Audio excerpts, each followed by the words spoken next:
Hello दोस्तों, आप सभी का हमारे YouTube channel history with Idris Khan में आप सभी का स्वागत है। दोस्तों, जैसे कि आप सभी को पता है, हमारे यूट्यूब चैनल पर हिस्ट्री के जो मोस्ट इम्पोर्टेंट टॉपिक होते हैं जिनसे एग्ज़ाम में बार बार क्वेश्चन पूछे जाते हैं, हमारा मकसद यही है कि जिन टॉपिकों से बार बार एग्ज़ाम में क्वेश्चन पूछे जाए, हम उन सभी टॉपिक को बहुत ही आसान भाषा में ट्रिक के माध्यम से या इजी वे में समझाने की कोशिश करते हैं, जिनसे आपके जो भी एग्ज़ाम में क्वेश्चन पूछे जाए वो क्वेश्चन आपके गलत ना हो। इसके लिए हमने कई सारे वीडियो हमारे यूट्यूब चैनल पर ऑलरेडी अपलोड कर दिए हैं, जिनको अगर आप देखना चाहते हो तो आप हमारे यूट्यूब चैनल की प्लेलिस्ट में जाकर देख सकते हो। इसके अलावा दोस्तों, आप अगर हमारे यूट्यूब चैनल पर नए हो तो यूट्यूब चैनल को ज़रूर सब्सक्राइब करें और बेल आइकन को प्रेस कर लें, जिससे आपको आने वाले वीडियो की नोटिफिकेशन मिलती रहे।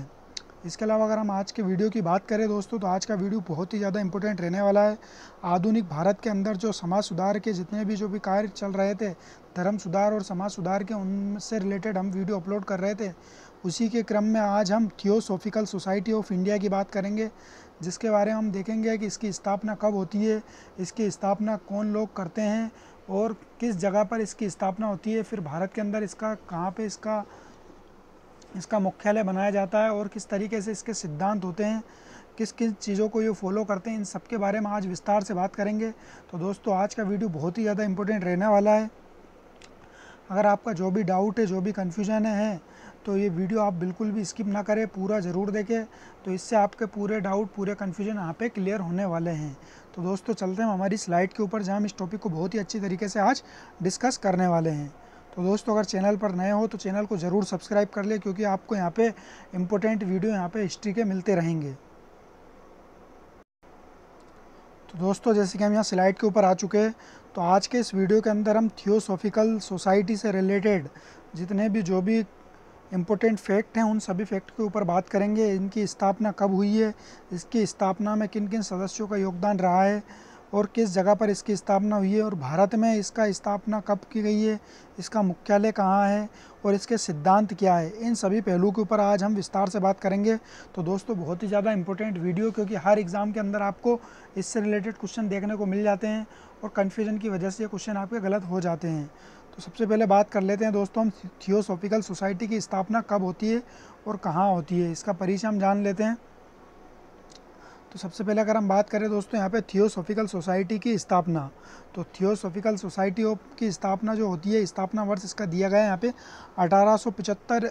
इस 1875 में अमेरिका के जो न्यूयॉर्क शहर होता है, अमेरिका के न्यूयॉर्क शहर में इसकी स्थापना होती है दोस्तों। तो सबसे पहली बात, अगर आपसे क्वेश्चन पूछ लिया जाए कि थियोसॉफिकल सोसाइटी की स्थापना कहाँ होती है, तो यहाँ पे आपको कंफ्यूज नहीं होना है दोस्तों। इसकी जो मूल स्थापना होती है, जो इसका मूल संगठन है, इसकी स्थापना अमेरिका के न्यूयॉर्क शहर के अंदर होती है। और कब होती है? ये 1875 के समथिंग। फिर इसके बाद दोस्तों, इसकी स्थापना करता कौन है, तो इसके संस्थापक जो माने जाते हैं दोस्तों, इसका संस्थापक माने जाते हैं मैडम HP ब्लावत्स्की, जो एक रूसी महिला होती है। दोस्तों, यहाँ पे आपको बिल्कुल भी कंफ्यूज ना होना है, क्योंकि इसकी जो स्थापना की गई है, इसकी स्थापना एक रूसी महिला के द्वारा, मैडम HP ब्लावत्स्की के द्वारा की गई है। और इनके सहयोगी जो थे उस समय अमेरिका में एक सेना कर्नल थे, MS अलकॉट। तो इन दोनों ने मिलकर थियोसॉफिकल सोसाइटी की स्थापना की थी। मगर दोस्तों, ये दोनों जब यहाँ पे अमेरिका न्यूयॉर्क के अंदर इसकी स्थापना करते हैं 1875 में, तो 1875 में तो स्थापना करते हैं, मगर इसके ही 4 साल बाद ये अपनी जो संस्था है, अपना जो संगठन है, इसको इंडिया लेकर आते हैं। तो दोस्तों, इसको इंडिया लेकर कब आते हैं, यहाँ पे दे रखा है 1879, यानी कि 4 साल बाद। 1875 में यहाँ पे स्थापना की गई है और उसके 4 साल बाद आपको इसका जो संगठन है थियोसॉफिकल सोसाइटी का, उसका संगठन को मुंबई यानी कि भारत में लेकर आया जाता है और इसकी स्थापना मुंबई के अंदर करते हैं दोस्तों। तो इसका मुंबई के अंदर स्थापना कर देते हैं। कब कर देते हैं? 1879 के अंदर। मगर इसकी स्थापना करने के बाद भी दोस्तों, अब यहाँ पे जब ये सारी चीज़ें अच्छी तरीके से नहीं कर पाते हैं और इसका काम अच्छी तरीके से नहीं चल पाता है, तो उसके 3 साल बाद यानी कि 1882 में, तो 1882 में इसका अंतर्राष्ट्रीय मुख्यालय कहाँ बनाता है दोस्तों? अडियार के अंदर, जो तमिलनाडु वाला इलाका है दोस्तों, अडियार, वहाँ पे अडियार के अंदर इसका मुख्यालय बनाता है। तो यहाँ पे आपको बिल्कुल भी कंफ्यूज नहीं होना है दोस्तों। इसकी स्थापना होती है 1875 में, इसको 1882 में मुंबई लेकर आया जाता है और उसके 3 साल बाद इसका 1882 में अडियार के अंदर अंतर्राष्ट्रीय मुख्यालय बनाते हैं दोस्तों। मतलब अंतर्राष्ट्रीय मुख्यालय कैसा कि दुनिया के अंदर जहाँ भी मतलब विदेशों के अंदर जहाँ भी इसका प्रचार करना है, इसके प्रसार करना है, जहाँ भी इसके संगठन की शाखाओं का खोलना है, तो उसका जो मेन हेड है, जो मेन मुख्यालय है, वो अडियार के अंदर स्थापित किया गया है। तो यहाँ पे बिल्कुल भी आपको कंफ्यूज नहीं होना है। तो ये चीज़ें आपकी क्लियर हो गई होगी दोस्तों। इसकी स्थापना किसने की थी?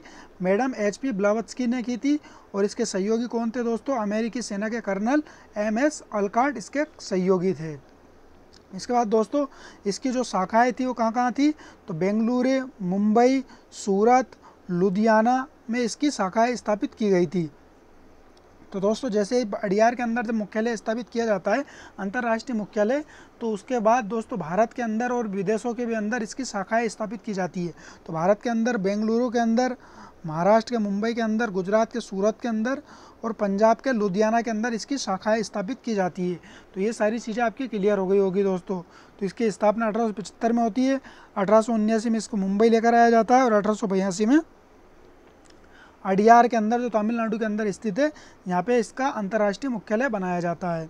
इसके बाद हम आगे बात कर लेते हैं दोस्तों थियोसॉफिकल सोसाइटी ऑफ इंडिया के अंदर आपको क्या क्या चीज़ें, क्या क्या इनके सिद्धांत थे, किस तरीके से ये कार्य करते थे।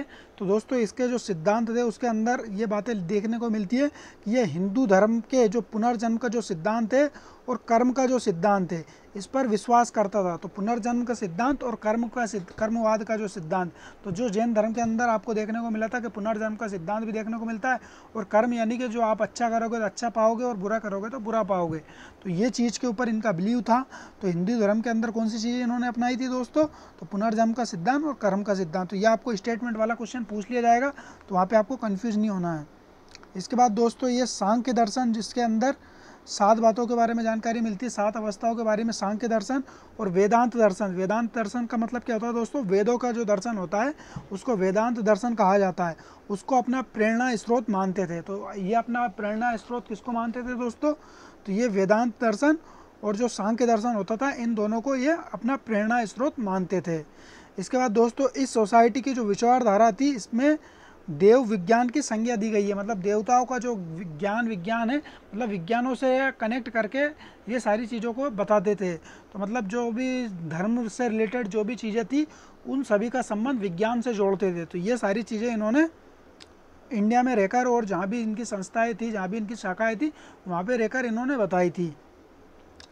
इसके बाद दोस्तों इसमें धर्म दर्शन और रहस्य विद्या का अद्भुत मिश्रण था।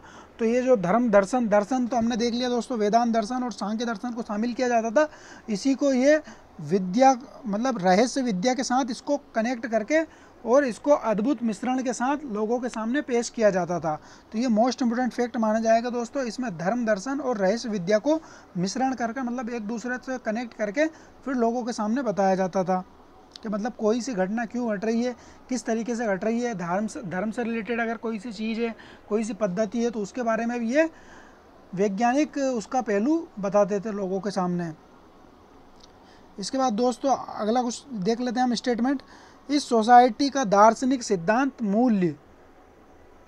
मूल्य जो था, हिंदू धर्म और बौद्ध धर्म से ग्रहण किया गया था दोस्तों। ये मोस्ट इंपोर्टेंट फैक्ट माना जाएगा आपका कि सोसाइटी का जो दार्शनिक सिद्धांत का मूल्य था, वो हिंदू धर्म से बौद्ध धर्म से माना गया था। मतलब बौद्ध धर्म और हिंदू धर्म से लिया गया था।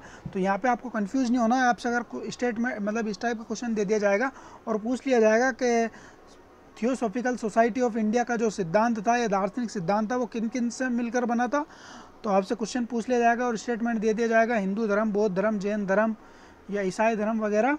तो आपको कंफ्यूज नहीं होना है दोस्तों। यहाँ पे हिंदू धर्म और बौद्ध धर्म को यहाँ पे शामिल किया गया है। तो ये आपको याद रखना है। तो दोस्तों किस किस चीज़ों को हमने यहाँ पे क्लियर कर लिया है कि ये हिंदू धर्म के पुनर्जन्म और कर्म के सिद्धांत को मानता था। इसके बाद सांख्य दर्शन और वेदांत दर्शन को अपना प्रेरणा स्रोत मानता था। इसके बाद सोसाइटी जो थी, ये विचारधारा में अपने देव विज्ञान की संज्ञा दी गई थी। मतलब जो भी देवताओं से रिलेटेड जो भी चीज़ें होती थी, वो सारे विज्ञान से रिलेट करके बताते थे। इस दर्शन में धर्म दर्शन और रहस्य विद्या को मिश्रण माना गया है। इसके बाद दोस्तों इन्होंने हिंदू धर्म और बौद्ध धर्म को शामिल किया गया है। इनका जो धार्मिक सिद्धांत था, दार्शनिक सिद्धांत था, उसमें बौद्ध धर्म और हिंदू धर्म को शामिल किया गया है। तो ये चीज़ें आपकी क्लियर हो गई होगी दोस्तों। इसके बाद बात कर लेते हैं दोस्तों एनी बेसेंट के साथ इनका किस तरीके से लिंक जुड़ा हुआ था, किस तरीके से Annie Besant theosophical society of India से जुड़ी थी, तो इनके बारे में देख लेते हैं दोस्तों। तो एनी बेसेंट जो सबसे पहले जुड़ी थी यह 1898 के अंदर, जब इंग्लैंड के अंदर इसका जब शाखाएँ खोली गई थी, तो 1898 में एनी बेसेंट ने इंग्लैंड में इस सोसाइटी की सदस्यता ग्रहण की थी। तो ये मोस्ट इंपोर्टेंट फैक्ट हो जाता है दोस्तों कि एनी बेसेंट ने थियोसॉफिकल सोसाइटी ऑफ इंडिया की जो सदस्यता कब ग्रहण की थी, तो 1898 में इनने सदस्यता ग्रहण की थी। मगर दोस्तों ये 1898 में जब सदस्यता ग्रहण करती है, उससे पहले ये शिकागो का जो धर्म संसद होता है दोस्तों 1893 का, उसके अंदर ये विश्व धर्म सभा में भी जाती है, जिसमें आप सभी को पता होना चाहिए भारत के जो महान विद्वान और महान संत माने जाते हैं, युवाओं के जो प्रेरणा स्रोत स्वामी विवेकानंद, वो इस धर्म संसद के अंदर भाग लेते हैं भारत की तरफ से। और उसी धर्म संसद के अंदर एनी बेसेंट भी अपना मतलब अपने जो इंग्लैंड की तरफ से ये वहाँ पे जाती है। तो दोस्तों ये दोनों चीज़ें आपकी क्लियर हो गई होगी। तो एनी बेसेंट जो जुड़ती है थियोसॉफिकल सोसाइटी ऑफ इंडिया से 1898 में, और 1893 में ये चली जाती है वह धर्म संसद में। फिर उसके बाद दोस्तों जब मैडम कर्नल अलकाट की जब मृत्यु हो जाती है दोस्तों, यहाँ पे कर्नल अलकाट है दोस्तों, कर्नल अलकाट जो थियोसॉफिकल सोसाइटी ऑफ इंडिया के जो सदस्य होते हैं, स्थापना करने वाले, उनकी जब मृत्यु हो जाती है 1907 में, तो 1907 में जब मृत्यु हो जाती है तो उसका कार्यभार एनी बेसेंट के ऊपर संभाला दिया जाता है। तो एनी बेसेंट इसकी अध्यक्ष बन जाती है दोस्तों। तो कर्नल अलकाट की मृत्यु के बाद Annie Besant theosophical society of India की अध्यक्ष कब बनती है, 1907 में बनती है। तो ये आपको क्लियर हो गया होगा दोस्तों। इसके बाद दोस्तों एनी बेसेंट क्या करती है, एनी बेसेंट जब अध्यक्ष बन जाती है तो एनी बेसेंट ने ईश्वर की एकता विश्व बंधुत्व, ईश्वर की एकता विश्व बंधुत्व, बहुदेववाद, आत्मा की अमरता और कर्म के सिद्धांत और अपनी धार्मिक शिक्षा का केंद्र बनाया दोस्तों। तो कितनी चीज़ों को इन्होंने जोड़ा इसके अंदर, एक तो ईश्वर की एकता मतलब ईश्वर एक है, और विश्व बंधुत्व मतलब विश्व के जितने भी जो भी लोग हैं सारे बंधुत्व मतलब आपस में भाईचारा की बात बोली है, और बहुदेववाद को इन्होंने शामिल किया है। आत्मा की अमरता मतलब आत्मा जो है अमर है, आत्मा कभी ख़त्म नहीं होती है, आत्मा को शाश्वत माना है। इसके बाद कर्म का सिद्धांत मतलब आप अच्छा करोगे तो अच्छा मिलेगा, बुरा करोगे तो बुरा पाओगे, और अपनी धार्मिक शिक्षा का केंद्र बनाया, और धीरे धीरे वो हिंदू हो गई। मतलब ये सारी चीज़ें जब इन्होंने फॉलो की दोस्तों, तो ये सारी चीज़ों को जब फॉलो करते करते ये बाद में हिंदू हो जाती है। तो ये सारी चीज़ें आपको एनी बेसेंट से रिलेटेड आपको याद रखना है। इसके बाद दोस्तों एनी बेसेंट ने क्या किया, जब ये सारी चीज़ें चल रही थी तो भारत के अंदर इन्होंने 1898 के अंदर बनारस सेंट्रल हिंदू कॉलेज की नींव रखी। तो दोस्तों बनारस सेंट्रल हिंदू कॉलेज की नींव कौन रखता है, एनी बेसेंट रखती है। मतलब इसकी जो संस्थापक होती है वो एनी बेसेंट होती है, और कब रखती है, 1898 में रखती है। इसके बाद दोस्तों यही जो बनारस सेंट्रल हिंदू कॉलेज है, ये आगे जाकर आपको बनारस हिंदू विश्वविद्यालय के रूप में ये परिवर्तित हो जाएगा, मतलब BHU बन जाएगा। तो मदन मोहन मालवीय के अनुसार मतलब मदन मोहन मालवीय के सहयोग से, इनके प्रयास से 1916 में यानी कि 18 साल बाद ये कॉलेज जो है बनारस हिंदू विश्वविद्यालय के रूप में परिवर्तित यानी कि विकसित हो जाता है। तो यहाँ पे आपको कंफ्यूज नहीं होना है दोस्तों। यहाँ पे एनी बेसेंट जो है 1898 में बनारस सेंट्रल हिंदू कॉलेज बनाती है, और 1916 में इसी को मदन मोहन मालवीय बनारस हिंदू विश्वविद्यालय यानी कि BHU बनारस हिंदू विश्वविद्यालय यानी BH यूनिवर्सिटी बना देते हैं। और एनी बेसेंट भारत में होम रूल लीग आंदोलन चलाती है दोस्तों। तो बनारस जो एनी बेसेंट है भारत में होम रूल लीग आंदोलन चलाती है दोस्तों। तो आपको कमेंट्स करके ये बताना है आपको कि भारत के किस नेता के साथ Annie Besant home rule league आंदोलन चलाती है, तो ये आपको कमेंट्स करके बताना है।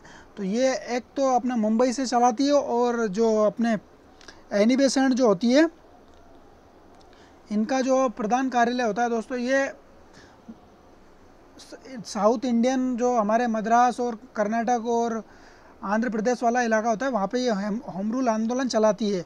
और जो इनके सहयोगी होते हैं वो महाराष्ट्र के अंदर, उत्तर भारत के अंदर अपना होम रूल आंदोलन चलाते हैं।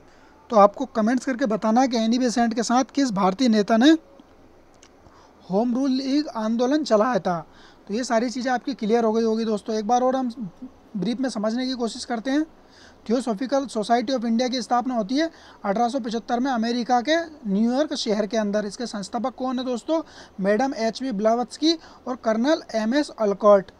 इसके बाद दोस्तों 1879 में भारत के अंदर इसकी स्थापना की जाती है और मुंबई इसको स्थानांतरित किया जाता है और इसका अंतर्राष्ट्रीय कार्यालय 1882 में मद्रास के अडियार शहर में बनाया जाता है और इसकी शाखाएं खोल दी जाती है बेंगलुरु, मुंबई, सूरत तथा लुधियाना में। इसके जो सिद्धांत वो हमने देख लिए थे, तो इसके सिद्धांत जो थे पुनर्जन्म और कर्म का सिद्धांत इन्होंने माना था। सांख्य दर्शन और वेदांत दर्शन को अपना प्रेरणा स्रोत माना था। इसके बाद सोसाइटी ने इनकी जो सोसाइटी थी थियोसॉफिकल सोसाइटी, इन्होंने देव विज्ञान की संज्ञा दी थी अपनी विचारधारा को। इसने धर्म और दर्शन को रहस्यवाद से अद्भुत मिश्रण किया था, मतलब दोनों को मिक्स करके बताया था। इस सोसाइटी का दार्शनिक सिद्धांत जो था हिंदू धर्म और बौद्ध धर्म से लिया गया था। इसके बाद हमने एनी बेसेंट की बात की थी दोस्तों। तो एनी बेसेंट जो है 1898 में इसकी सदस्य बनती है इंग्लैंड के अंदर और 1893 के अंदर जब दोस्तों शिकागो का जो विश्व धर्म संसद होती है उसके अंदर ये अपना वहाँ पे जाती है और उसी विश्व धर्म संसद में आपको स्वामी विवेकानंद की भी देखने को मिलेगा, वो भी जाकर यहाँ पे अपना योगदान देते हैं और भाषण देते हैं। इसके बाद 1907 में कर्नल अलकॉट की जब मृत्यु हो जाती है दोस्तों, तो उसके बाद ये इसकी अध्यक्ष बनती है। किसकी अध्यक्ष बनती है? थियोसॉफिकल सोसाइटी ऑफ इंडिया की। इसके बाद इन्होंने बताया था कि ईश्वर एकता में, विश्व बंधुत्व में, बहुदेववाद में, आत्मा की अमरता में तथा कर्म के सिद्धांत और अपनी धार्मिक शिक्षा का केंद्र बनाया है इन्होंने, और ये धीरे धीरे हिंदू हो जाती है। फिर उसके बाद दोस्तों ये क्या करती है? 1898 के अंदर बनारस सेंट्रल हिंदू कॉलेज की ये स्थापना करती है। फिर उसी कॉलेज की स्थापना के बाद 18 साल के बाद मदन मोहन मालवीय के प्रयास से ये बनारस हिंदू विश्वविद्यालय यानी कि BHU ये बन जाता है। फिर उसके बाद दोस्तों एनी बेसेंट ने भारत में होम रूल लीग आंदोलन चलाया था, तो ये आपको, और ये आयरलैंड की तर्ज पर चलाया गया था दोस्तों। आयरलैंड जो है वहाँ पे भी होम रूल लीग आंदोलन के तहत स्वशासन की स्थापना की गई थी। उसी के तर्ज पर भारत के अंदर भी होम रूल लीग आंदोलन चलाया गया था और भारत के अंदर इनके किस सहयोगी ने, मतलब किस भारतीय नेता ने इनके साथ सहयोग कर होम रूल लीग आंदोलन चलाया था, ये आपको कमेंट्स करके बताना है। तो ये सारी चीज़ें आपकी क्लियर हो गई होगी दोस्तों। तो अगर आपको वीडियो पसंद आया तो वीडियो को लाइक करें, वीडियो को ज़्यादा ज़्यादा शेयर करें, कमेंट्स करके ज़रूर बताएं। जो भी आपसे क्वेश्चन पूछा है वो आप कमेंट्स करके ज़रूर बताएं। चैनल पर अगर आप नए हो तो चैनल को ज़रूर सब्सक्राइब करें दोस्तों। इसी तरीके का इंपॉर्टेंट वीडियो आपको बराबर मिलती रहेंगी। तो दोस्तों वीडियो को यहीं समाप्त करते हैं। थैंक यू, धन्यवाद।